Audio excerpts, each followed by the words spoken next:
Well, good afternoon, everybody, and welcome to the CTO panel.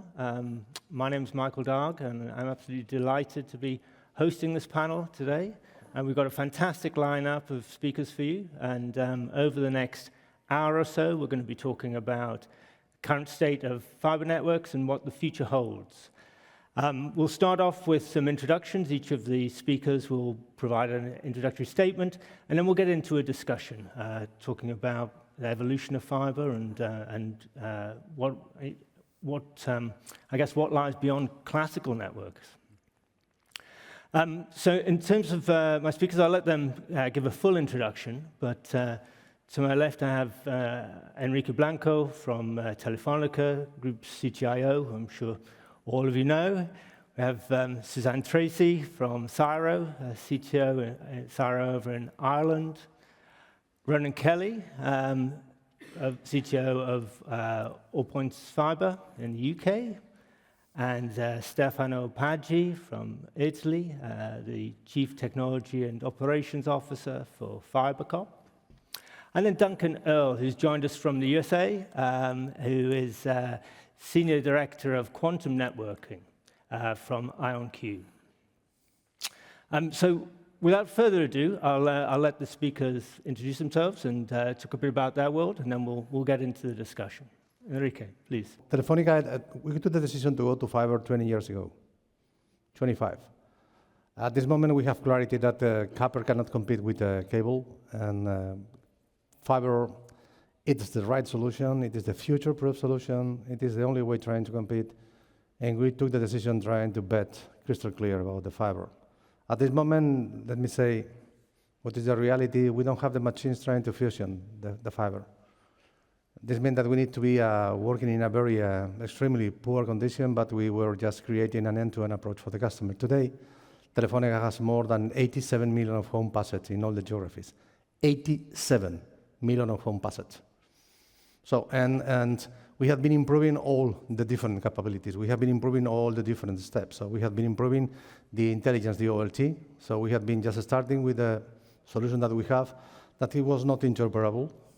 Today we have an interoperable solution. So we have been building an extremely evolution of the intelligence with the open broadband capabilities. We have been improving radically all the external plan, all the civil capabilities within our networks, and we have been improving radically the final approach of the customer. So, because maybe the engineers and the scientists, we are committing an extremely big mistake. We are not offering to our customer fiber. We are offering our customer Wi-Fi experience. If we don't can offer our customer an extremely good experience of Wi-Fi, so fiber it is nothing. Customer doesn't care what it is, fiber, copper, or whatever. And this is because it is so important and so relevant. So these are the main numbers. So today, we can affirm that in 2024, we switch off all the copper in Spain. We switch off more than 7,000 of sites of central offices in Spain. So this has been helping us, first of all, offering the customer an extraordinary good experience. Customer, it is the real boss. And we have been reducing the power consumption more than 83%, and the complaints more than an 80%. So, and this is amazing. Fiber, it is the right solution.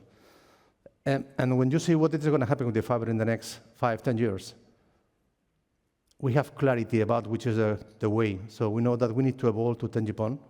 In some moment in time, we will evolve to 50 GPON, no doubt about this. The main problem to solve it is how we can monetize it, how will be the relationship with the hyperscaler, how we can build a healthy ecosystem.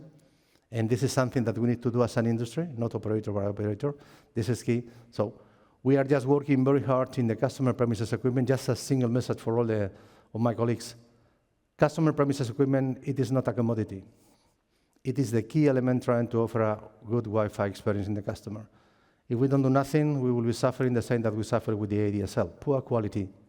So devices cheaper and cheaper, and a poor quality, and growing in OpEx, and failing in, and growing in churn, because the customer, they will be suffering a poor quality. We cannot commit this problem. We need to act as an industry trying to do it. And we are doing something more. Fiber, it is not only powerful, it is not only extraordinary good Wi-Fi experience, it is something more than this. We can help the customer trying to control the Wi-Fi. It means that, so getting all the information, and with the devices, we can be building an open home and an open ecosystem, helping us trying to offer our customer that they can control the Wi-Fi at home or wherever they are. This is extremely important. If you see what happened with the fiber, sorry, some people was talking to me when you will be retired. I say on Monday. This is not a joke. It is a true. I will be retired on Monday. So in the Olympics, thank you. In the Olympics in Barcelona, we were building rings around the Olympic Stadium, and each one of the rings, it was 2 gigas. So supporting all the traffic for the Olympics 1992 in Barcelona. 2 gigas, it is what we are offering today our customer one by one. So this is extraordinary. This means that it is not only the OLT, it is the fiber itself capabilities. So, and despite the evolution to 10 or 50 gigas with the GPON, all the fiber push, it is helping us trying to think that the quantum capabilities, quantum technology, it is going to be a real fact. I have been discussing with my colleague Duncan. This means that all the evolution of the hollow fiber, all the evolution of the fiber for the submarine cables, it is helping us trying to design and to define how will be the fiber that will be connecting our final customers. And this is not only pure capabilities and throughput. It is quantum services. It is quantum safe. It is quantum communications. It is all the measuring. It is all the capabilities in the sensoric that we can build. So FTTH, it is more than a powerful solution for the customers. It is the way trying to progress and to boost the FTTH capabilities for the next future. And this is going to happen in the next 2-5 years, no more than this. Quantum computing is a different animal. But quantum safe and all the capabilities in quantum communication that we will build in, it will be helping us trying to improve radically. And today, if you're asking me how will be this, I don't know, but we need to boost it. And we need to solve how we can monetize all the services that we will build. So this is what Telefonica has in the mind, and this is what we'll be pushing as an industry. This is not an operator, this is an industry. Consolidation, it is a must, especially in Europe. Thank you. Thank you.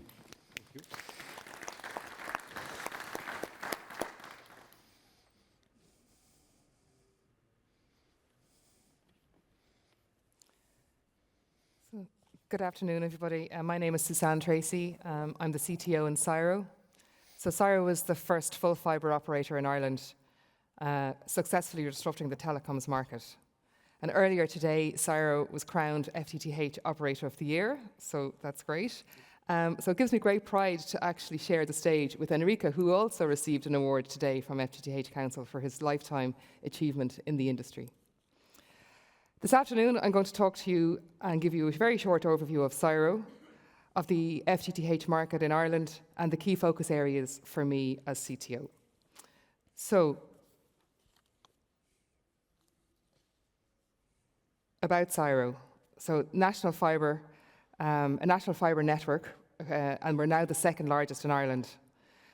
We have a premise count of 650,000 homes passed, and that will go to 700,000 premises by the end of the year. And we're in all 26 counties in the country and over 142 towns and cities. And this is continuously growing. So Cyro itself is a joint venture between Vodafone Ireland and the electric supply company ESB. The objective is to roll out a full fibre network nationally. And our key differentiator is that we're utilising the electrical infrastructure. So that's the poles and the ducting, which also means that it's a very sustainable network and thankfully climate resilient. And we've just come through a very significant storm, and I'm happy to say we had the least impact on our customer base. So before we go on to the context of Ireland, if we think of where we are today, we're in Amsterdam. Amsterdam is 60% of the landmass of Ireland, with a population of 17 million. Ireland has a population of 5.3 million, which is expected to grow to 7 million by 2050. 2.2 million premises versus 7 million premises in Amsterdam. Very good progress with FTTH, with 70% of the country, or 71% of the country now covered with FTTH or with access to FTTH. The national target for a gigabit economy is to have full coverage by 2028, which is very optimistic.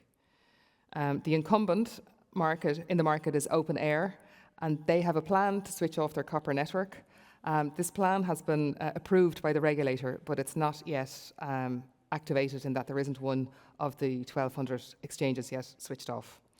There's also a lot of landlines still in situ in both homes and businesses across Ireland. So regardless of the nature of the infrastructure rollout, given the scale and the dispersed nature of the population in Ireland, any type of utility rollout or upgrade is very expensive when compared to other markets in Europe. So our structure, so as I say, we're a wholesale open access network. We have no retail arm, so we're purely about what we say we're about, open access network. We're a trusted partner to over 21 retailers across enterprise and residential. And there would be specialists that target enterprise within that 21, and all of the 3 Tier 1 players in Ireland are now connected to our network. Some of the brands you'd recognise there, Sky, Vodafone, and Virgin Media, etc. So we offer up to 2 gig residential and 10 gig for enterprise customers. So we have a fully XG-XPON network. And we focus very, very strongly on providing choice, competition, and excelling in our customer service. So that takes me on to service excellence. So we complete all of the in-home installs for our retailers. And in the early days of Cyro, we put a lot of focus and energy on our build program, on getting the process and the rigor into build so that we could commit to a consistent delivery for our retailers, so they in turn could plan their campaigns, etc., for take-up. But soon into that process, we realised that we had to get as much focus into our connections and into our service delivery. And thankfully, we can say that we're the gold standard in the market now. We have excellent performance stats. We have a network availability of over 5 nines. We have a first time install success rate of 91%. The average time to get a connection is 11 days. We have an early life fault tracking at below 1% at 0.6. So that's like next to no customer impacts for any of our retailers in the first 28 days of service. And appointments, ironically, the appointment SLA was probably where we started, where we committed to provide an appointment for installation within 5 days to any location in the country, and we've always met that. We just had to formulate and follow up with our first-time install rates and our time to connection, and all of them are very strong. So we have a 94.9% appointments availability stat nationally, and we meet 99% of that. So all of these stats that I've just gone through focus on residential, but we're also putting a lot of energy into enterprise, as that's a growing market for us as we continue our build rollout. So moving on to the final point today is really about, what I am focused on this year. So that's, the slide is here, it's not there, don't worry, I'll talk you through it. So the first thing, obviously, no change on service excellence. As we obviously can't stand still, and growing trusted relationships with our retailers is really what is setting us apart.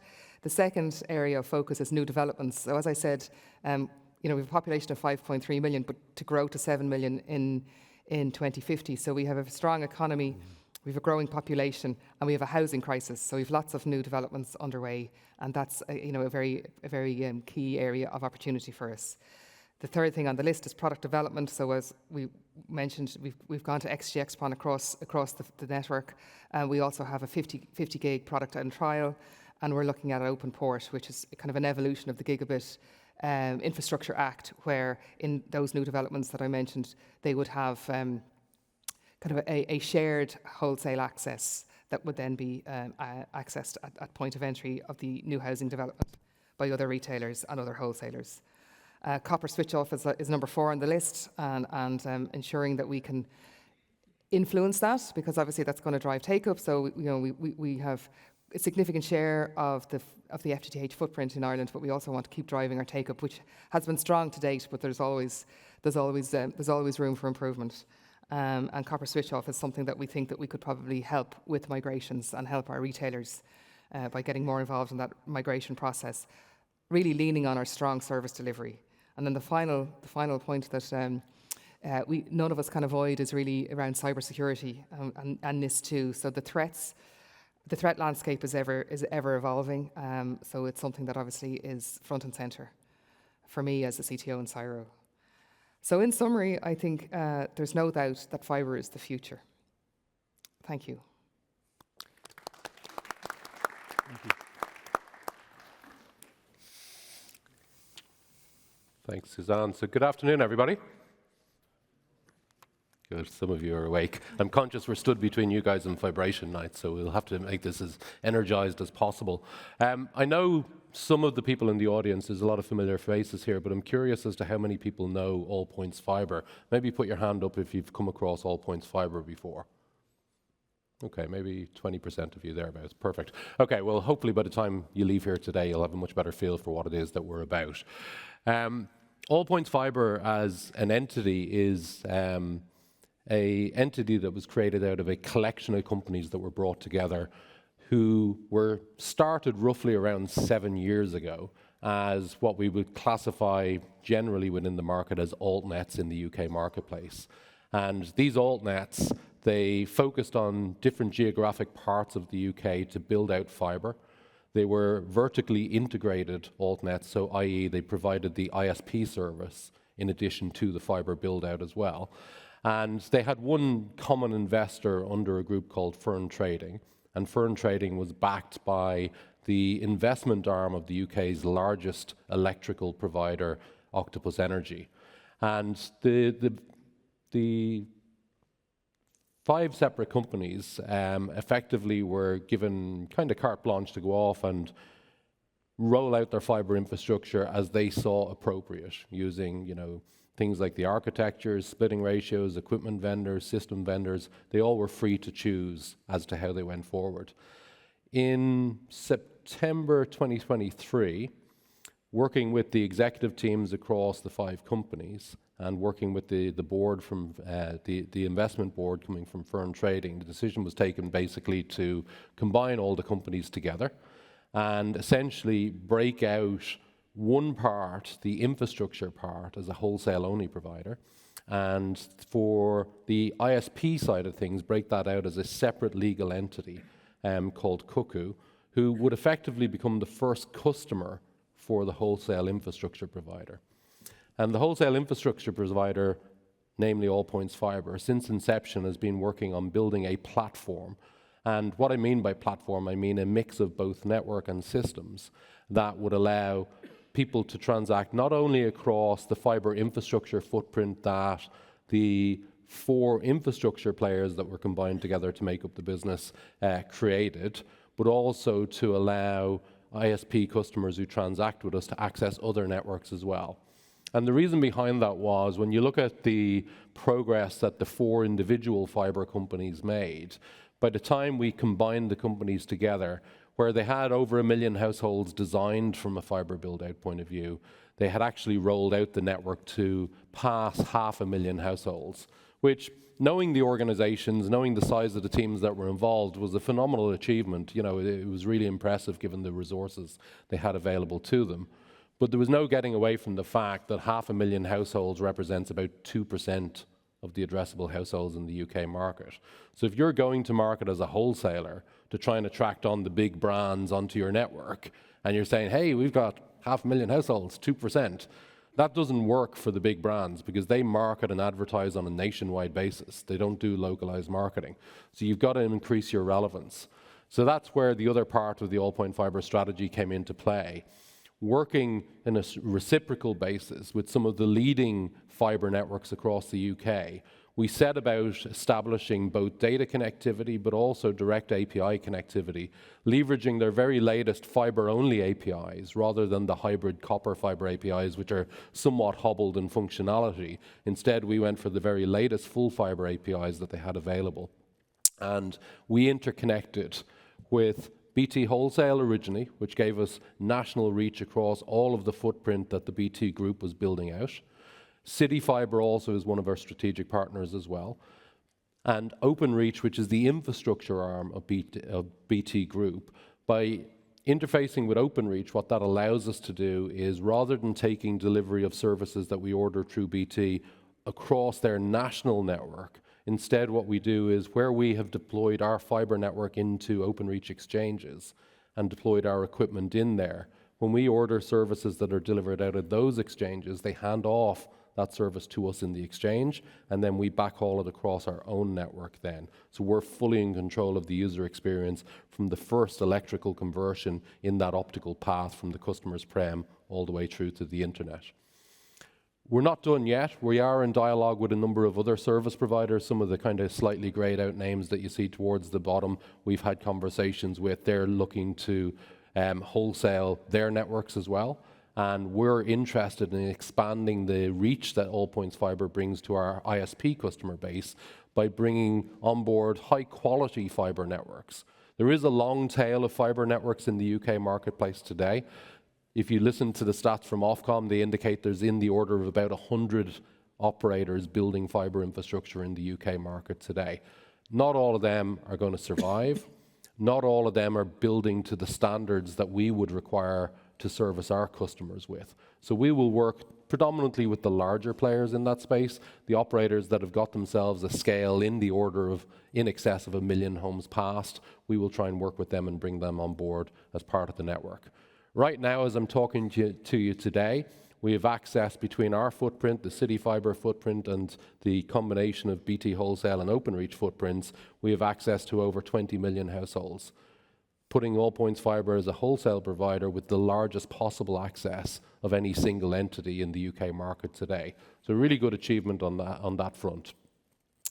Part of the challenge that we face into as an industry, if you look at the status of the UK market based on the latest figures, this is from Think Broadband, the latest figures show that full fibre, amazing progress. When I think about where the UK was at 6 years ago versus where it's at now, we're at 76% of households now can access a full fibre connection, should they choose to do so.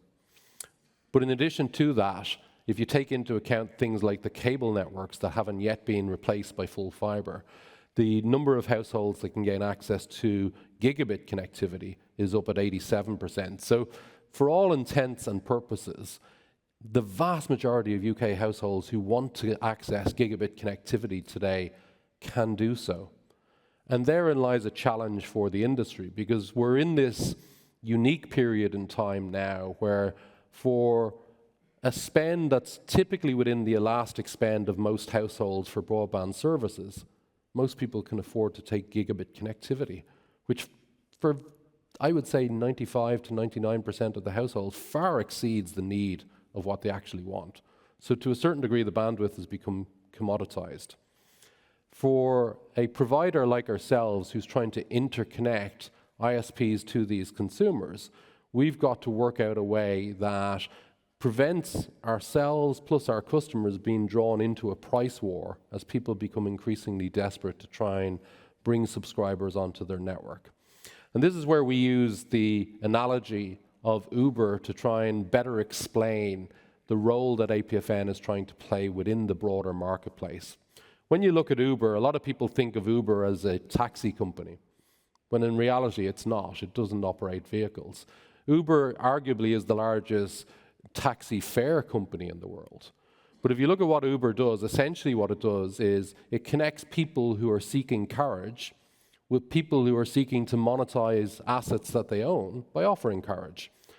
But it doesn't just stop there. What it does is it provides a better experience than what was historically available. If you roll back the clock to, go back 7 years ago when you were coming to a Fibre to the Home conference, or better again, I'll go to Enrica's stomping ground, go to Mobile World Congress when you're coming out at the end of the day and trying to get a taxi. And you'd be stood there for an hour waiting for one to come along, and your strategy to get home was predicated heavily on hope. Very similarly, when you rang the taxi company, because there was no way of doing it online back then, when you rang the taxi company, you typically rang and held for 5 minutes, and eventually you got through and somebody said, yeah, we're sending one out right now. And then you sat back and you hoped. You hoped they'd show up on time. You hoped you wouldn't miss your flight going to the airport, et cetera, et cetera. And then all of a sudden, Uber came along with this platform that not only connected the buyers to the sellers, which arguably the telephone did in the past, now what it did was it gave a much better user experience, not just for the buyers, but also for the sellers. They could target where the customers were so that, you know, people who were geographically proximate to where a driver was at the time, they could opt to take that fare. But equally for the consumer, when they ordered the service, they could see exactly where their driver was. And then when it came to transaction handling, it was 2 clicks and it was done. Super slick, super smooth, a world apart from where it had come from. And that's not that long ago, it's 7 years ago. When we look into the industry that we face into today, where the bandwidth arguably is abundant, it has become commoditized, how do we justify as All Points Fibre not being the cost leader within the marketplace? We have zero desire to compete as the cost leader in the UK marketplace. What we want to provide is an exceptional user experience for not just our customers, the ISPs who interact with us, but also for their customers, the consumers who order the services through their portal.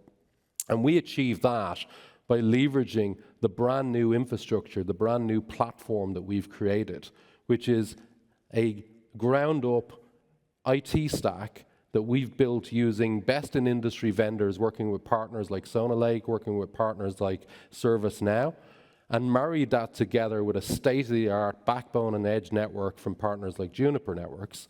And the combination of all of those things and the insights that those solutions can expose out allows us to effectively supercharge the customer care representatives of our ISP customers. By sharing telemetry with those customer care representatives, they can far better serve and far more rapidly serve their customers when they're calling in if they believe they have an issue.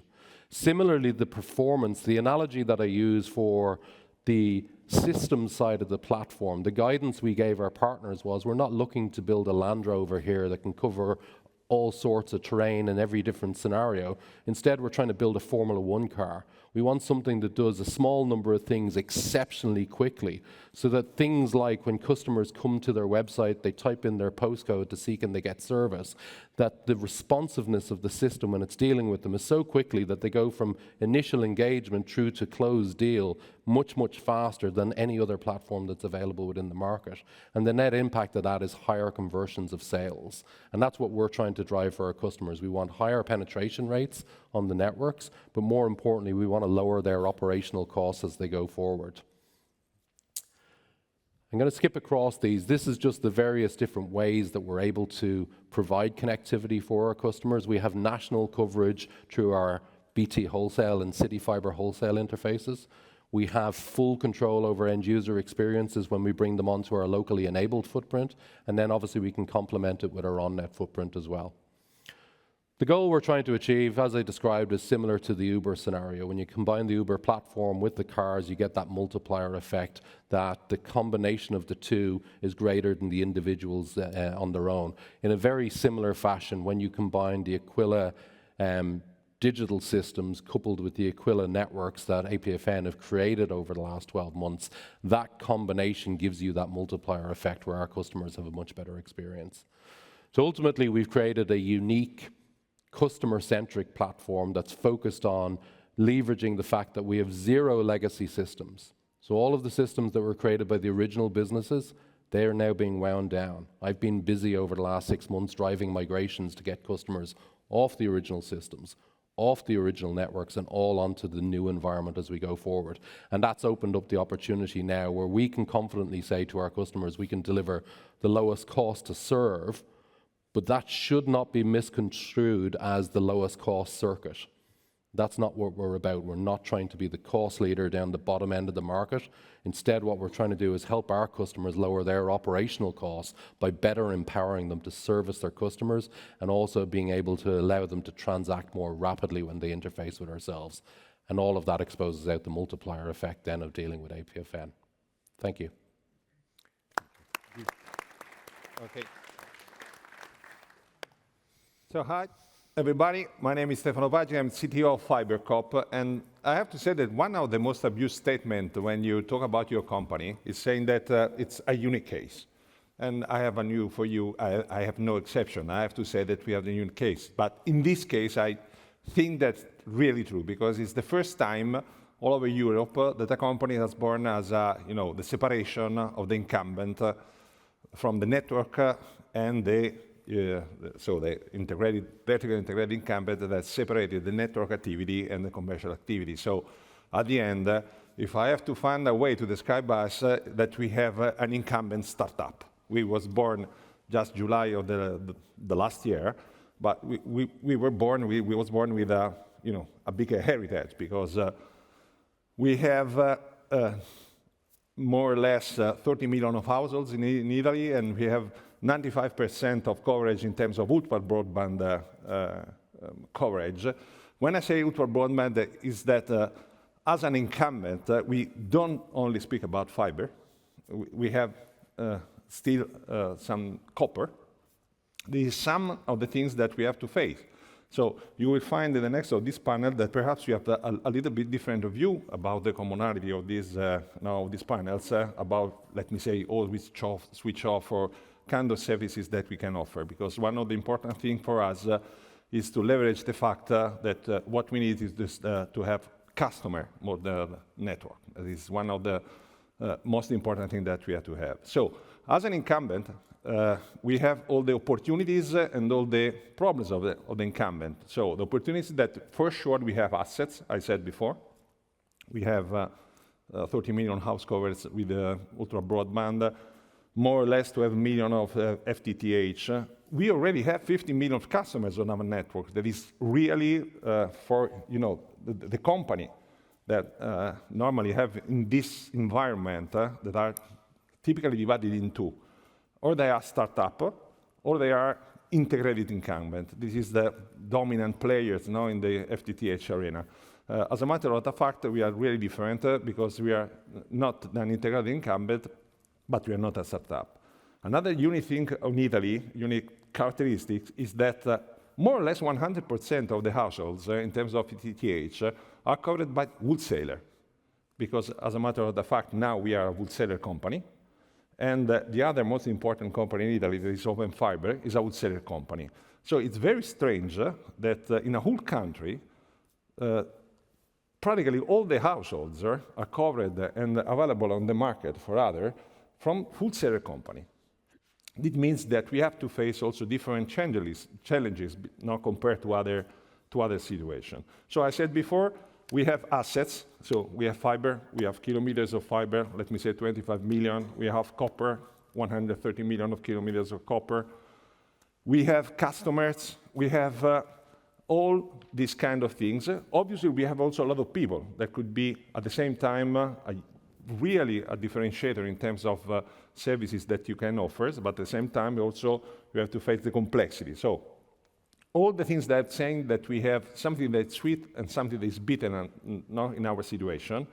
So our challenge is to take the good things of be a startup with a private equity fund that is now giving us all the financial and economic support that we need to improve our footprint and our customer base, and at the same time to be as fast and as easy as really a startup, using all the things that we can do, all the tools that we can leverage to reduce the complexity of the incumbent.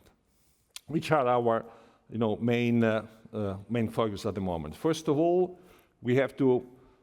It's strange to say, but as a matter of a separation, we need to complete all our portfolio for all the potential customer that we have, because coming from a separation, your main customer is the ex-incumbent. Now, so at the moment it's Telecom Italia, and obviously it's a good thing because we have a lot of customers.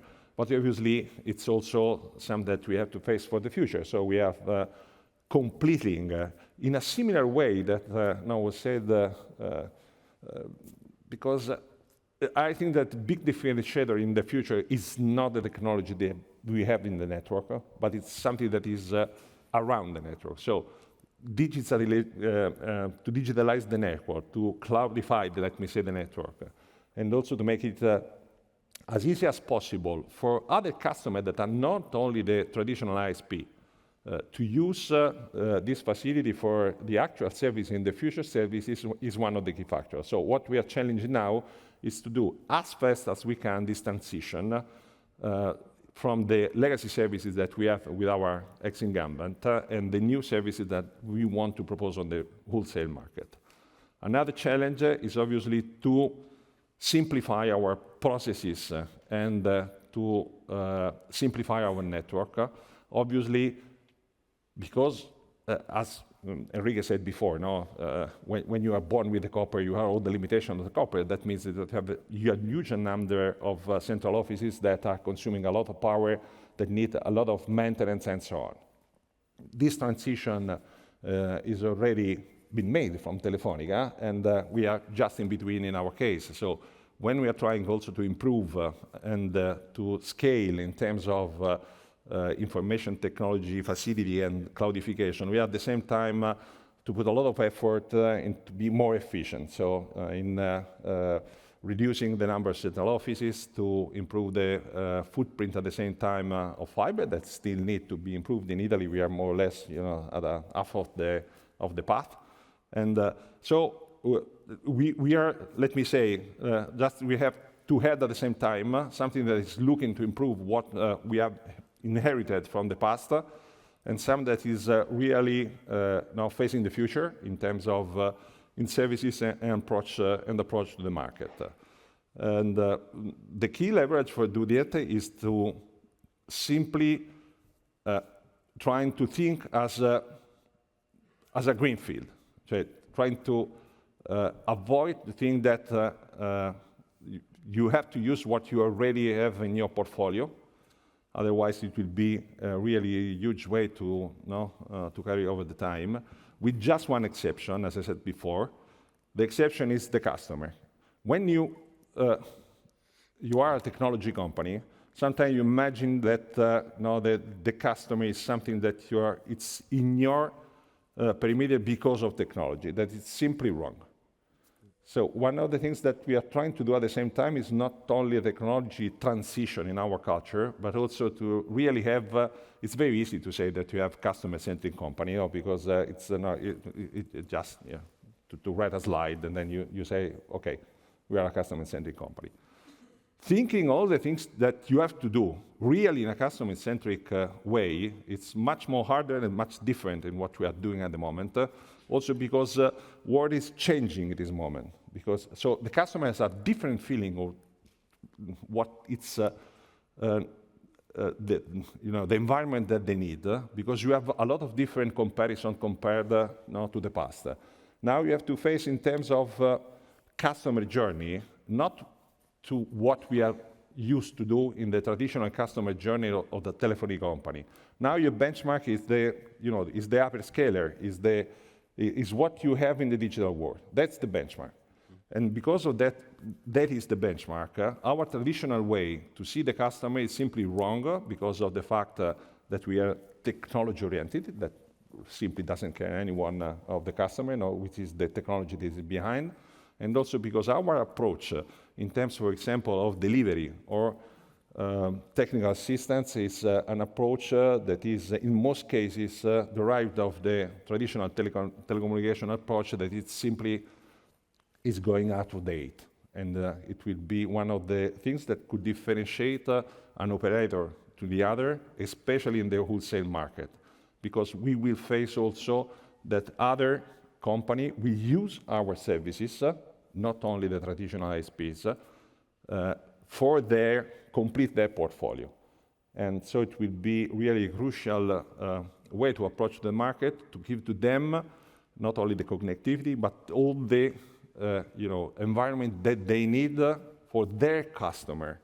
So in our relationship with them, it will be crucial to evolve our mentality. We will not own the content, we will not own the information, we will not own these kind of things. That was typical of vertical integrated, but you have to expose all your services in a very simple, usable way, and that will be crucial for our future to maintain our customer and to have and hope that the general trend in Europe of decreasing revenues from the telecommunication services could invert this trend. that is the real challenge, I think, in Europe in the future, is not to have more technology, is not to have that kind of stuff, but to have an inversion of the trend on what we can give to our customer and having back some revenues for them. At the end, we all talk about our companies that we are service company. When we are talking about services, and try to ask also to my colleague, what is a service? It's very hard to describe. No, it's not so usual. We are very familiar to describe products. It's something that you build, you stock, you deliver. Service is a little bit different. And the most interesting definition that I found in my life about services is from American Express, and said that services is a relationship that someone want to pay for. So I think that real difference that we have to make, also in the FTTH arena, is to make not the technology, but the relationships something that the people worth to pay. And that will be our challenge for the future as a company and also as a market. Okay, thank you.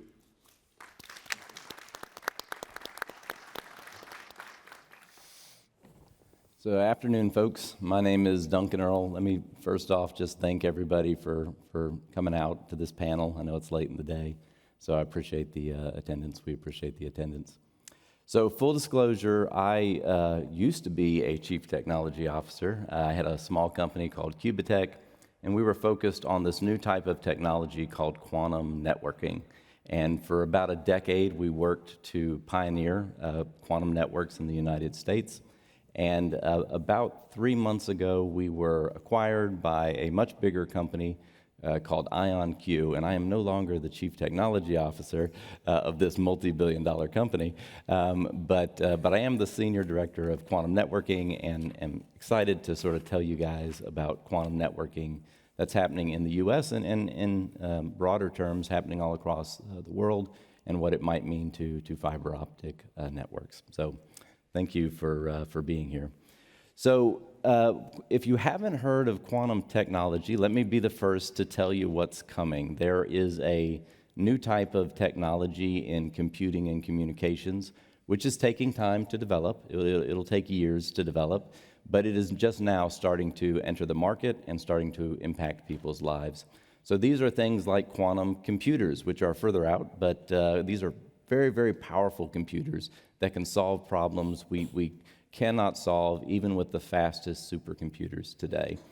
This is communication systems, quantum communication systems that are extremely secure, unbreakable by traditional computing systems to give you cryptography that will last really forever. Precision timing is offered by quantum systems. The ability to synchronize events across the globe to within picoseconds, that's thousands of times better than we can do with GPS today. It's going to enable all kinds of new applications for our communities. So, and the big one, sort of the most attractive aspect of quantum technology that I want to talk about today is the networks that tie all of these things together. It's what lets you scale up these computers so that they can be very powerful. It's what lets you deliver this new security that's going to protect our communications in the future. And so it's what lets you synchronize sensors and clocks all across the globe. So a quantum network is a fiber optic network at the end of the day, but it's sharing a type of information that these quantum systems need. And so we don't call them bits, we call them quantum bits, or qubits for short. And they're little particles of light that we're sharing around these fibers. We have to handle them very carefully. We have to make sure we preserve them as they go through the optical fibers. But this is something that has been solved already in the laboratory, and it's now starting to spill out and flow into the networks that are deployed across the country. So our classical networks will be transitioning to these quantum networks. Not that one will replace the other, but they'll be used in tandem to support a lot of these new quantum technologies. So IonQ, the company that I'm with, they are one of the leaders in quantum networking in the United States. They've already deployed a number of what we call commercial quantum networks or managed quantum networks. What I mean by that is it's not an experiment. It's not, some laboratory that is just trying to demonstrate some physical property. It's an actual fiber optic network that's in the ground. It's owned by some company, and they are offering the services of that quantum network to customers. So I'll show you in a moment some maps of where these emerging managed quantum networks are occurring. But it's an exciting time because this is a new infrastructure that's just being deployed. Having said that, there are a lot of questions or a lot of answers we don't have about quantum technology and what we're going to need to do to advance these networks. Will they be integrated with traditional classical networks, where it's the same fiber, presenting both classical bits and qubits, or will they be distinctly different networks, still fiber, but separate network entities?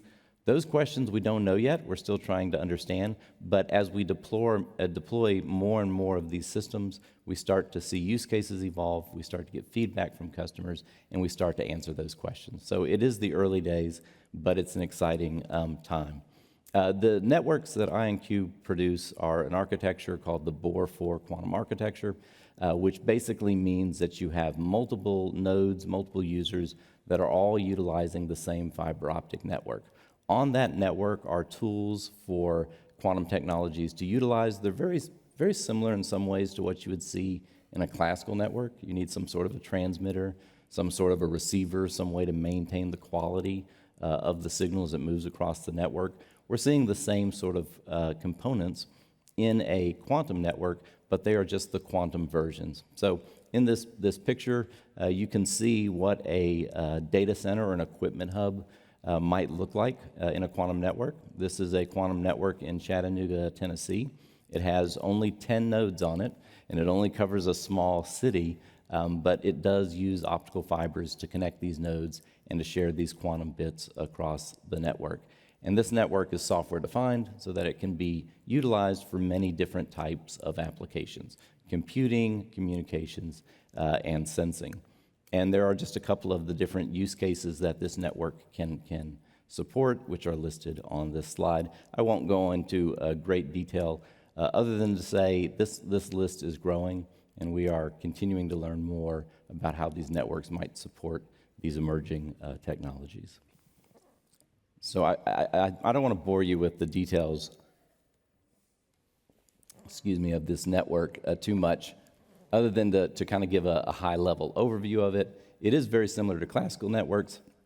You have a ring-and-spoke design where all of this new equipment around quantum is stored in something called quantum data centers. Those quantum data centers are what transmit the qubits, detect the qubits, and ultimately run applications on the network. And then nodes, quantum nodes or user nodes, are where your clients are located at, and they are able to put qubits onto the network and pull qubits off for their different applications. And all of that is running, again, in one of our locations in the United States, where it's all monitored by a control center to make sure the uptime is high and that it can support the user's needs 24/7. This is not only happening at IonQ. There are many companies in the United States, there are many companies around the world that are exploring quantum technology and building quantum networks. Some of those companies are represented on this panel here today. But we are seeing this sort of rapid growth in quantum networking.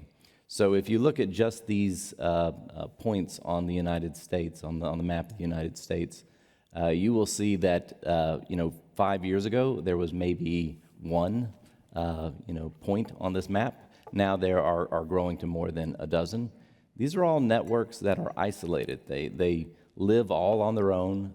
They support their local communities. They support their local clients, but they really aren't connected. They're isolated quantum networks, and they are growing in number.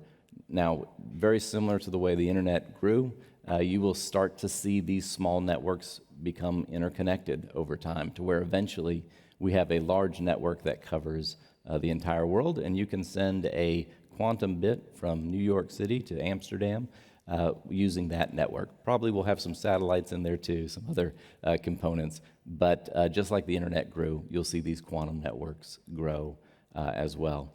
So it's an exciting time to be involved in this technology. One of the big questions everybody is asking is, okay, when can we actually see some use cases from these quantum networks. We understand that it's infrastructure we have to put in place, just like we build roads, but when do we start to see the benefit of that infrastructure? When can we utilize it? And the answer is you can use it today. There's applications today that you can use in security and in timing synchronization, and that's where we're seeing sort of early traction in the marketplace. But the really sort of holy grail of what we want to achieve with these quantum networks is something that can tie together quantum computers. So quantum computers can be very, very powerful, but right now they're pretty small, and their processing capability is pretty small. But if you can put a lot of them on a quantum network, you end up with a very, very powerful quantum computer, and that's how IonQ, at least, sees the scaling of these quantum computers. They're basically many, many smaller computers tied together over a quantum network, just like the internet is very powerful because of lots of smaller computers tied together. We see the same sort of development occurring with quantum computers and quantum networking kind of dovetailing together to increase in power.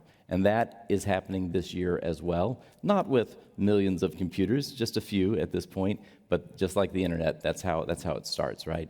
And then it snowballs and it builds from there. And eventually we end up with quantum computers that are extremely powerful in the next five years is sort of a good timetable, where we can see these quantum computers solve real-world problems that today we just can't overcome with classical computers. So look forward to answering any questions and talking more about this, but it's an exciting field, and I appreciate your time. Thank you.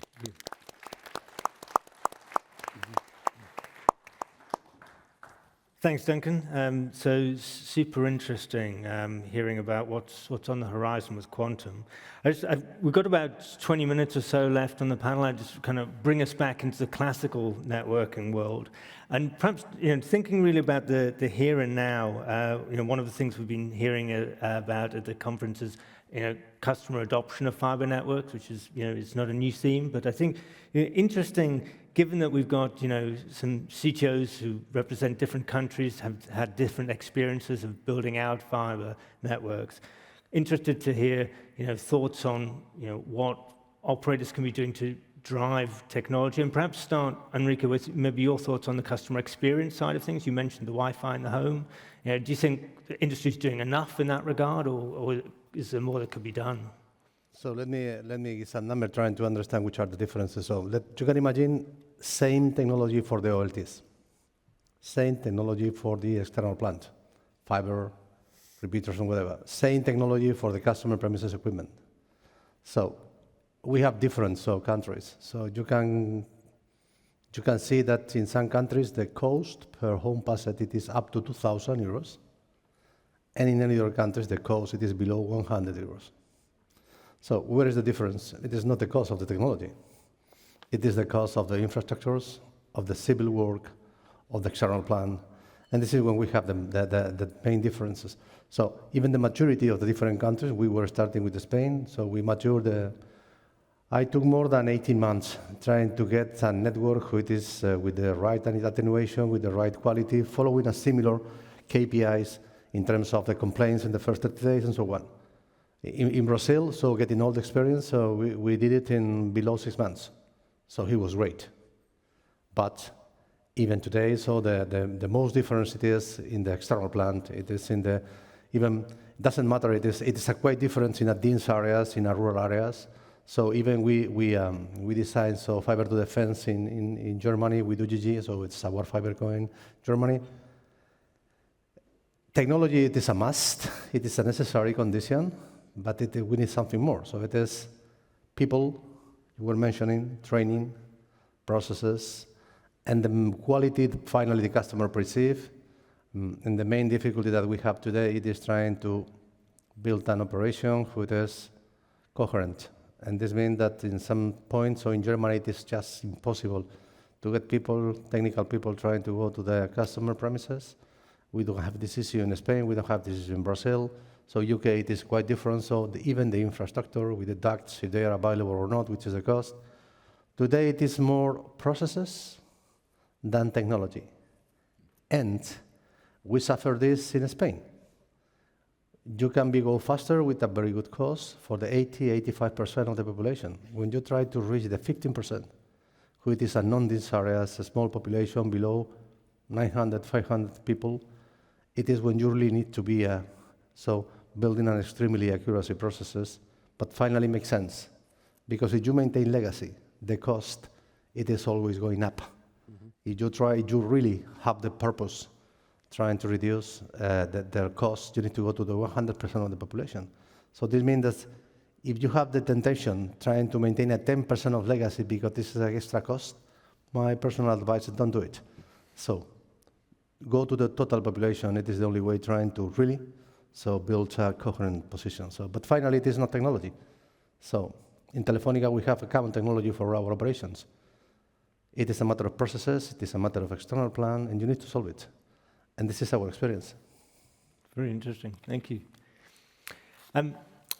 Stefano, you mentioned that you have fiber and copper. Yeah. I mean, could you comment on perhaps what you're seeing in terms of motivation for within your footprint for people moving to fiber?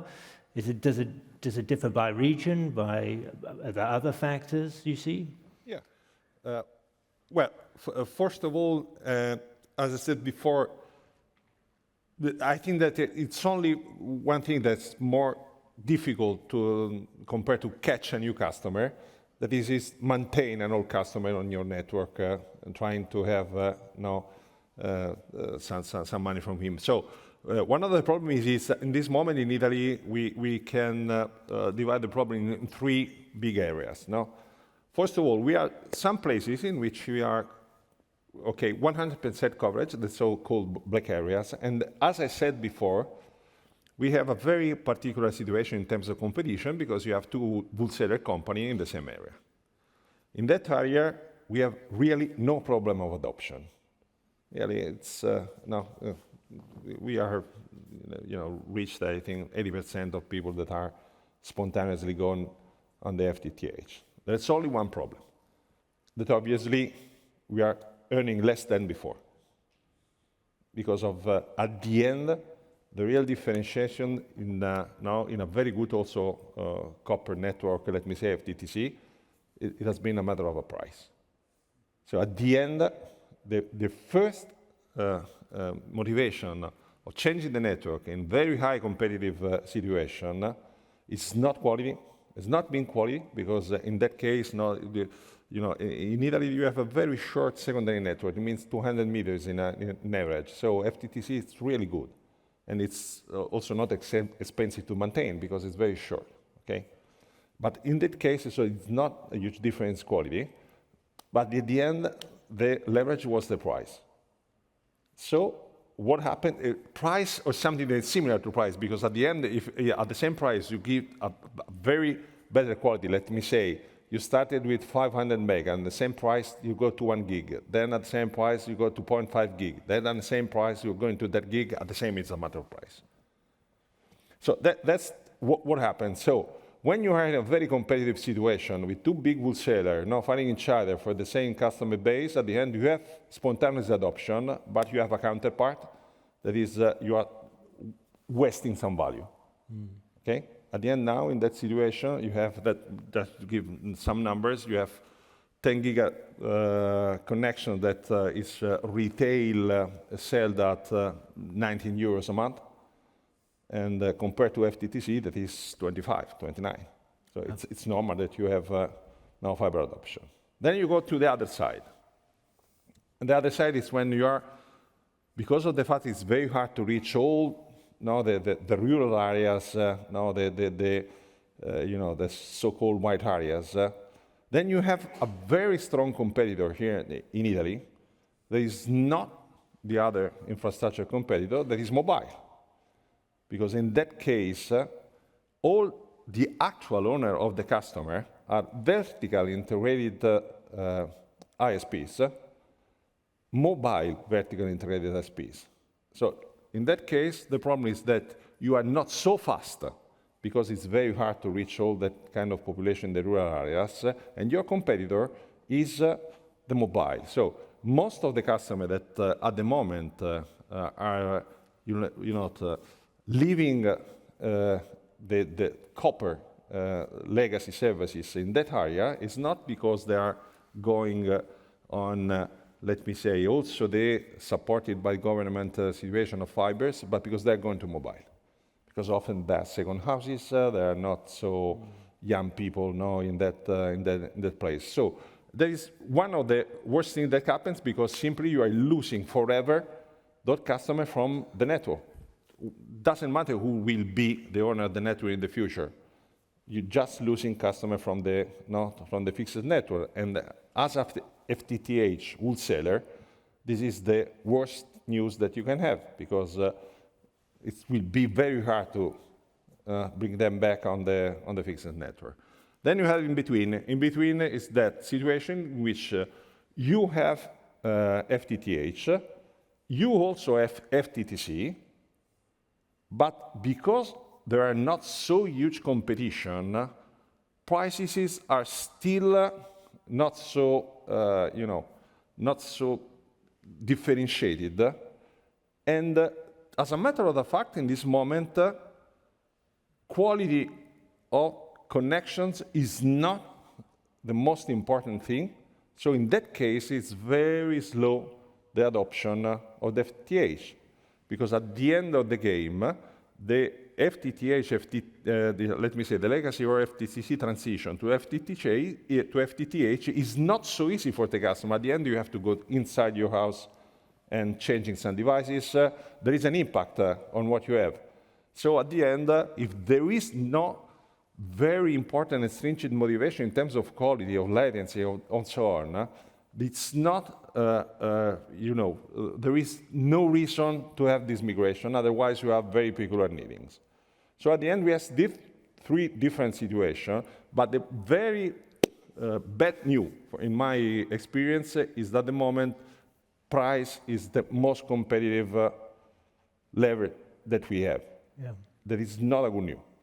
That's why I'm saying that we are trying to move from the technology point of view to increasing speed, to increasing those kind of things, and to find other ways to bundle services and to have a different experience in terms of services intended as the whole experience, not only the technology point of view of services. Otherwise, it will be very struggle to improve, revenues or to have other chances that is not the price. Then the end price, it means cost. And cost, it means that you are going to make the whole supply chain to suffer. And we know it very well because we both have a long experience. We are ex-incumbent, and we have seen how it has been impacted in the whole market. It not means only our customer, but it means our, the vendors, the research, and that we are able to do in Europe. That is simply nothing at the moment. So I think that we have all to work together to not only see the switch off in terms of, okay, it's okay to switch off because we are switching off the copper. That I agree with you. It's a wonderful thing from the maintenance point of view. But on the other side, I think that when I say to be more customer-centric, I'm saying more customer-centric on both sides. So customer-centric because of the needs of the customer, that at the moment, I have to say, that really, we have enough bandwidth, we have enough latency. So I think that the future will change. For example, artificial intelligence will be a game changer because of the fact that they are symmetrizing, it will be more symmetry in traffic.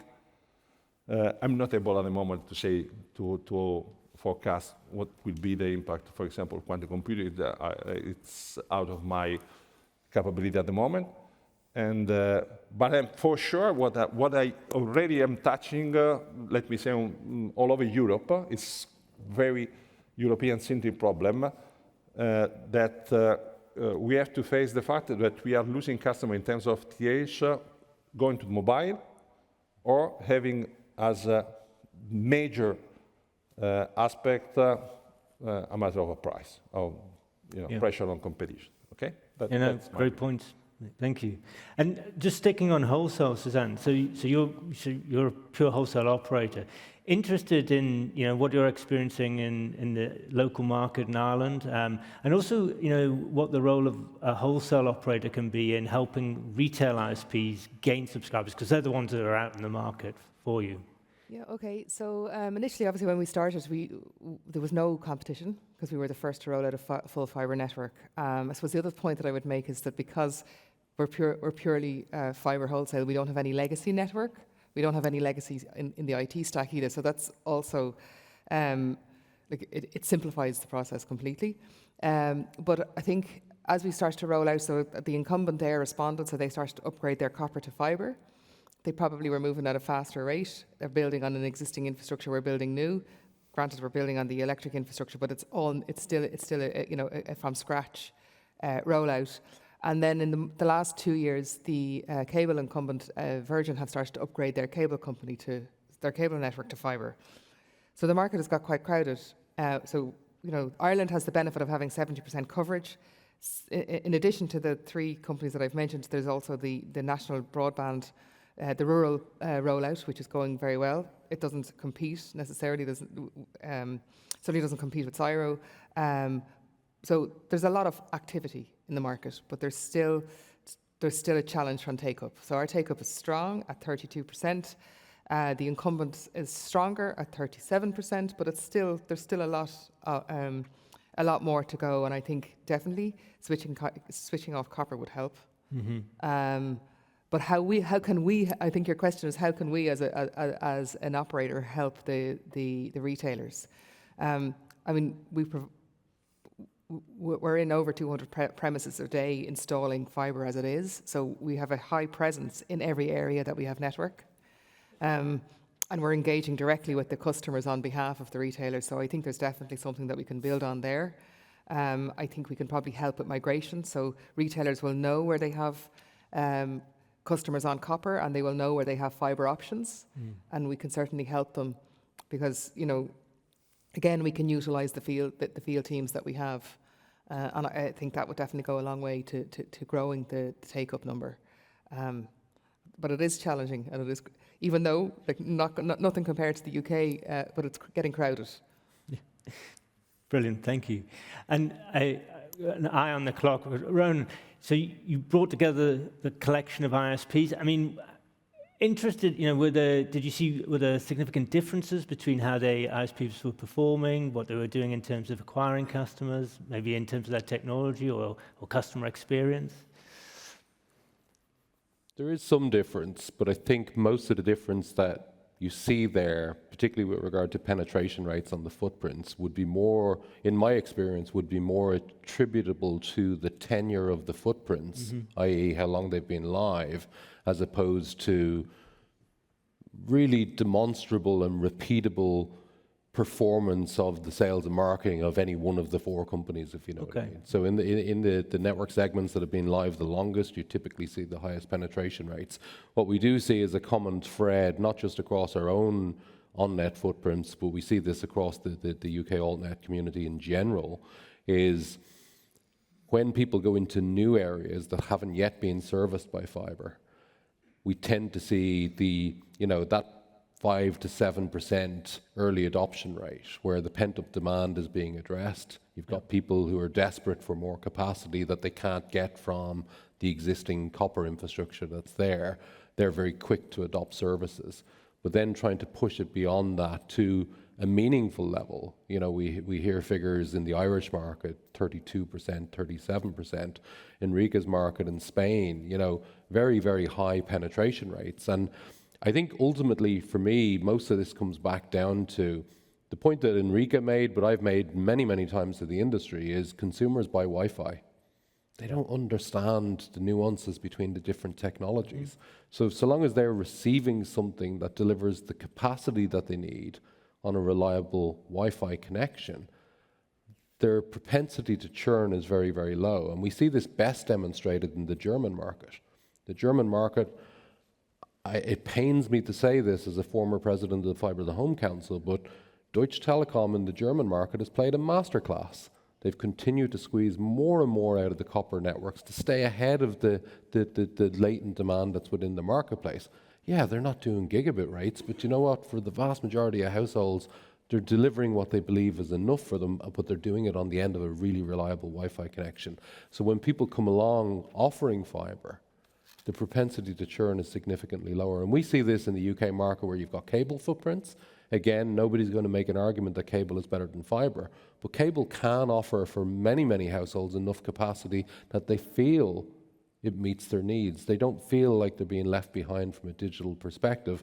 And one of the biggest challenges we faced is the abuse of the word fibre in the marketing of copper-based products, whether it's cable or whether it's twisted pair copper pairs. The percentage of the consumer base that believe they're currently connected on fibre when they're not is disproportionately high. And I think the only way you can fundamentally alter that is to drive through programs with government backing towards PSTN switch off and copper switch off. In the markets where we've seen that occur, that's where we've seen the fibre networks really achieve their true potential. And I would argue, and I've argued this for a long time, that those markets that are first to get their whole populations onto full fibre, particularly with the emergence of things like quantum coming over the hill, you know, we're all familiar with the metaphorical iPhone that nobody predicted and suddenly transformed the mobile industry. There will be a metaphorical something that comes over the hill that transforms our industry. And those nations that have fully adopted fibre and fully transitioned, they're going to be in the prime seat to capitalize on that. Whereas some of the other nations who, you know, they've taken the easy path of squeezing more out of the copper, they're going to be left wanting when that happens. Absolutely, and it takes a long time to catch up at that point. I'm conscious people are ready for cocktails, but I just want to give Duncan one last question, if you bear with us for a couple of minutes. Duncan, what can we expect to see in the next, say, 5 years from a quantum networking point of view, in your view? Sure. So I think you're going to see these challenges have to be met with sort of the tug of war between the use cases that are coming and the need for infrastructure from folks that are already owning the fiber industry or the fiber assets. We're going to see this tug of war where you have quantum companies start more and more to demonstrate these applications. So the security application is already there. The timing synchronization is going to feed into other applications that will be demonstrable in the coming years. But computing will in the next 24 to 36 months start to have these real-world impacts. At first, it'll be small. Material improvements, pharmaceutical improvements, things that are kind of far removed from everyday life. But when you start seeing that turn into new drugs, faster AI, better materials that go on vehicles, that's when people will start to understand the potential. And that's where you then hit this sort of inflection point where now you've got quantum companies that need infrastructure to deploy these better solutions, but you need the fiber industry and the fiber optic asset owners to be embracing that and deploying it and engaging with them. Right now, there's hesitancy, right? It's a new technology. You know, people are not quite sure if that's really something they want to put a lot of money into. It reminds me of one of our customers. They built a fiber optic network many, many years ago, and they offered a gig to their community, and everybody was like, why did you spend all that money to offer a gig to people's homes? There's no way people are going to use that. We can't have that realization take as long as it took with the classical network. We need sort of the fiber optic industry to embrace quantum technology faster. But I do think in the next 2 to 3 years, you'll see this inflection point where it becomes more obvious what the benefits are to quantum technology in medicine and materials, primarily, already security. And then you'll start to see that collaboration happening more and more, and hopefully this infrastructure will grow to support these quantum systems. Sounds fascinating, and I'm sure over the coming years we'll have further updates at this event as quantum networking evolves. We've had managed to run through an awful lot. We ran out of time. I think we could have probably kept going for twice as long, but again, people are ready for their cocktails. So I'd like to thank all of our panelists. It's been a really interesting discussion. Thanks so much. If everybody would like to put their hands together, thank you. Thank you.